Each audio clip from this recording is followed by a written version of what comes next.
கரூரிலே நடந்துவிட்டது ஒரு அசம்பாவிதம். இந்த துயர சம்பவத்தை பார்க்கும்போது, செய்திகளை கேட்கும்போது நெஞ்சம் பதைபதைக்கிறது. தமிழகமே பரிதவிக்கிறது. 8 குழந்தைகள், 16 பெண்கள் உள்ளிட்ட 39 உயிர்கள் ஆகியிருக்கிறது பலி. ஆண்டவா! இது என்ன கொடுமை! கொலை கொலையாக இத்தனை உயிர்கள் சாயலாமா? கரூரில்தான் இப்படி ஒரு கண்ணீர் சம்பவம் நிகழலாமா?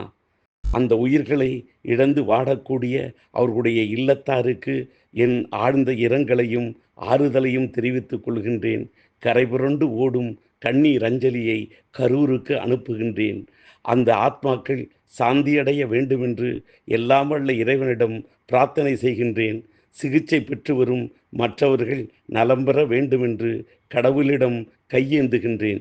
இப்படிக்கு திரைப்பட இயக்குனர் டி. ராஜேந்தர்.